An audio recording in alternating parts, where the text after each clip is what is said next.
Hello everyone, स्वागत है दोस्तों आपका मेरे चैनल पे। मैं प्रशांत कुमार शुक्ला एडवोकेट। साथियों, आज के वीडियो में हम लोग बात करेंगे तेलंगाना हाई कोर्ट का एक और इम्पॉर्टेंट लेटेस्ट जजमेंट के बारे में, जिसमें एक अपीलकर्ता को जिसके ऊपर 417 के तहत उस पर जो धोखाधड़ी का जो आरोप था उसकी 2 सिद्धि को कोर्ट ने बरकरार रखा तथा उसके ऊपर जो और अन्य आरोप लगाए गए थे, यानी कि पास्को अधिनियम की धारा 3 और 4 के तहत और आईपीसी की धारा 376 का सब सेक्शन जो इसके ऊपर 2 सिद्धि को रद्द कर दिया।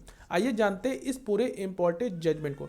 वीडियो शुरू करने से पहले अगर आप मेरे चैनल पहली बार चैनल को जरूर सब्सक्राइब करिए, लाइक करिए, शेयर करिए और कमेंट करना तो मत भूलिए। अगर किसी केस से रिलेटेड कोई भी क्वेरी हो तो कॉल पे भी अपना अपॉइंटमेंट बुक करा सकते हैं। आइए जानते हैं इस पूरे इंपॉर्टेंट जजमेंट को।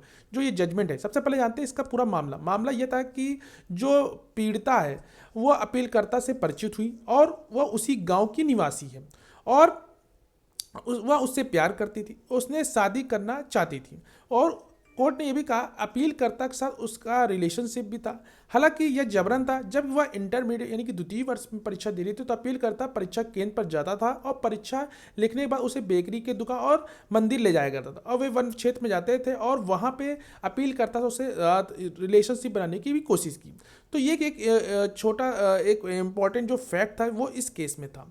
जो याचिकाकर्ता की तरफ से जो यानी कि अपीलकर्ता की तरफ से क्या तर्क दिया गया, अपीलकर्ता की तरफ से जो वहाँ के वकील थे उन्होंने ये तर्क दिया कि जो अभियोजन पक्ष ने पीड़िता की जो उम्र 18 वर्ष से कम साबित नहीं की और एकमात्र दस्तावेज जिस पर भरोसा किया गया वह माध्यमिक विद्यालय का प्रमाण पत्र है। प्रमाण पत्र में जो पीड़ित लड़की की जो जन्म तिथि को सही ढंग से बताने का भी आधार नहीं बन सका। तो याचिकाकर्ता की तरफ से ये तर्क दिया तथा प्रतिवादी की तरफ से बस ये तर्क था कि जो सहमति का कोई भी महत्व नहीं, क्योंकि लड़की की जो उम्र 18 वर्ष से कम थी। इसके अलावा शिकायत दर्ज कराने में भी कोई परिणाम नहीं होता है।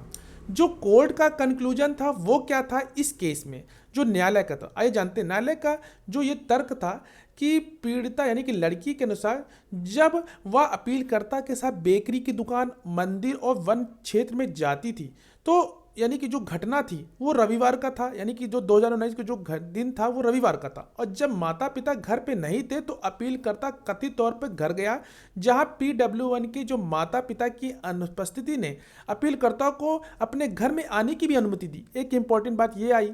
साथ ही अपीलकर्ता ने उसकी उपेक्षा करना या उसे बचना शुरू कर दिया। हालांकि कोई भी शिकायत दर्ज भी नहीं की। जब अपीलकर्ता गांव गई तब अपीलकर्ता का सामना और PW उसके माता पिता से गांव में हुआ। अपीलकर्ता PW के विवाह के संबंध में बड़ी सलाह पर ध्यान नहीं दिया गया, इसलिए शिकायत दर्ज की गई और न्यायालय में दिए गए जो बयान के अनुसार जो रिलेशनशिप की है वो एकांत घटना 18/8/2019 की है और मेडिकल जांच रिपोर्ट में पाया गया जो रिलेशनशिप वो 3 से 4 बार हुए हैं और अपीलकर्ता ने उससे शादी करने का जो वादा किया था वह बाद में शादी करने को तैयार नहीं था, इसलिए आपराधिक शिकायत दर्ज की गई। और रिपोर्ट में यह भी आगे उल्लेख किया गया कि जो शारीरिक जो निष्कर्ष यौन जोखिम को संकेत देते हैं और जो परिस्थितियां ऐसा प्रतीत होता है कि जो शारीरिक संबंध वो सहमति से बना है। कोर्ट ने ये एक इंपॉर्टेंट बात कही और अभियोजन पक्ष ने यह भी साबित करने में भी असफल रहा कि पीड़ित की जो लड़की की जो उम्र है वो 18 वर्ष से कम थी। यह भी अदालत की अपीलकर्ता का संदेह का लाभ देने के इच्छुक है। तो कोर्ट ने अपने जो तर्क में ये एक इंपॉर्टेंट बात कही और अपीलकर्ता के ऊपर जो धोखाधड़ी का जो आरोप था धारा 417 उसकी 2 सिद्धियों को बरकरार रखा। साथ ही साथ उस पर जो अन्य आरोप थे यानी कि पास्को अधिनियम की धारा 3 और 4 के तहत और आईपीसी का 3 उसकी 2 सिद्धियों को रद्द कर दिया। तो यह एक इंपॉर्टेंट जजमेंट जो कि हाल ही में तेलंगाना हाई कोर्ट का आया है।